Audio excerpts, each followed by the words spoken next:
টানা বৃষ্টির জের জল বেড়েছে সুবর্ণরেখা নদীতে, ভেসে গেল সেতু। ঝাড়গ্রামে ব্যাহত যোগাযোগের ব্যবস্থা। কয়েকদিনের টানা বৃষ্টিতে সুবর্ণরেখা নদীর জলস্তর বৃদ্ধি পেয়েছে। বিপদ সীমা অতিক্রম না করলেও জলস্তর বেড়ে যাওয়ায় আতঙ্কে এলাকা বাসিন্দারা। জলস্তর বেড়ে যাওয়ায় জলের তলায় চলে গেল গোপীবল্লভপুর 1 নম্বর ও 2 নম্বর ব্লকের মধ্যে সংযোগকারী অত্যন্ত গুরুত্বপূর্ণ ফেয়ার ওয়েদার সেতু। ফলে দুই ব্লকের হাজার হাজার মানুষের যাতায়াত কার্যত ব্যাহত হচ্ছে। যোগাযোগ ব্যবস্থা ভেঙে পড়ায় চরম দুর্ভোগে পড়েছেন সাধারণ মানুষ। ঝাড়গ্রাম জেলার গোপীবল্লভপুর 2 নম্বর ব্লকের চোরচিতা এবং গোপীবল্লভপুর 1 নম্বর ব্লকের শ্যামসুন্দরপুর গ্রামের মাঝ দিয়ে বয়ে গিয়েছে সুবর্ণরেখা নদী। এই দুই প্রান্তের মানুষের যোগাযোগের একমাত্র ভরসা ছিল কাঠের তৈরি ফেয়ার ওয়েদার সেতু। তবে প্রতি বছর বর্ষাকালে নদীর জল বাড়লেই সেতুটি ক্ষতিগ্রস্ত হয়। ফলে কয়েক মাস ধরে দুই ব্লকের মানুষের যাতায়াত মারাত্মকভাবে ব্যাহত হয়। স্থানীয় সূত্রে জানা গিয়েছে, দুর্গাপুজোর পর প্রতি বছরই নতুন করে কাঠের সেতু নির্মাণ করা হয় এবং বছরের বাকি সময় সেই সেতুর উপর দিয়েই চলাচল করেন এলাকার বাসিন্দারা। কিন্তু বর্ষার সময় নদীর জলস্তর বাড়লেই সেতুটি অচল হয়ে পড়ে। ফলে গোপীবল্লভপুর 2 নম্বর ব্লকের চোরচিতা, নোটা, গুড়মা সহ একাধিক গ্রামের বাসিন্দাদের দীর্ঘ পথ ঘুরে যাতায়াত করতে হয়। সবচেয়ে বেশি সমস্যায় পড়েন রোগী, পড়ুয়া, কর্মজীবী মানুষ এবং ব্যবসায়ীরা। এলাকাবাসীর দাবি, সুবর্ণরেখা নদীর ওপর একটি স্থায়ী কংক্রিটের সেতু নির্মাণ হলে গোপীবল্লভপুর সুপার স্পেশালিটি হাসপাতালে পৌঁছানোর দূরত্ব অনেকটাই কমে যাবে।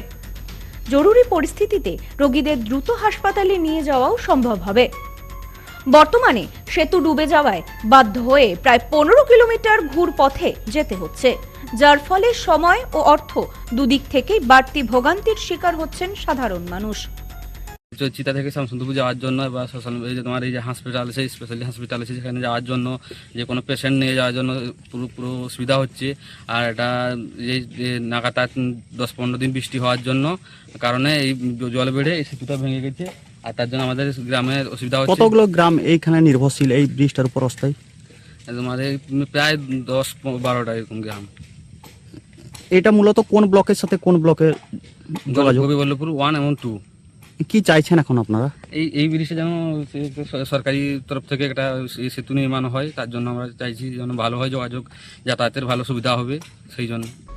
এলাকাবাসীদের অভিযোগ, বছরের পর বছর একই সমস্যার পুনরাবৃত্তি হলেও এখনো পর্যন্ত স্থায়ী সমাধানের কোনো উদ্যোগ বাস্তবায়িত হয়নি। বহুবার প্রশাসনের কাছে স্থায়ী সেতুর আবেদনও করা হয়েছে, কিন্তু মেলেনি কোনো সুরাহা। বাসিন্দাদের দাবি, অবিলম্বে সুবর্ণরেখা নদীর ওপর একটি স্থায়ী সেতু নির্মাণ করা হোক। স্থানীয় বাসিন্দা সত্যনারায়ণ মিশ্র বলেন, এই কাঠের সেতু দিয়ে 10-12টি গ্রামের মানুষ যাতায়াত করেন। আমরা বহুদিন ধরে এখানে কংক্রিটের সেতুর দাবি জানিয়েছি।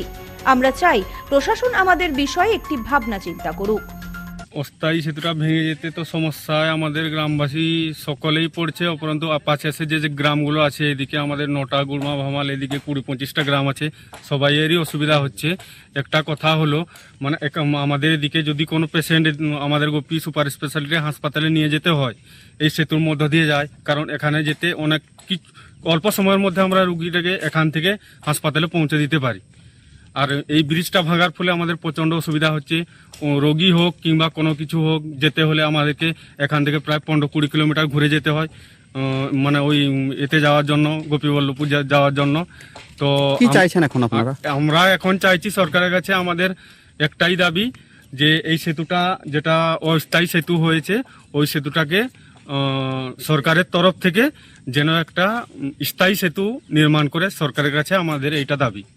Bureau report, news no man's land, Jhargram. সদ্য লন্ডন থেকে চোখের অপারেশনের বিশেষ প্রশিক্ষণ নিয়ে ফিরেছেন ডাক্তার মোনাজির হোসেন। বনগাঁতে এই সর্বপ্রথম কোল্ড ফেকো, টোরিক, মাল্টিফোকাল ছানি অপারেশনের জন্য আসুন বনগাঁ আই কেয়ারে। Bongaon I care, court road, Bongaon. Phone 7044653887।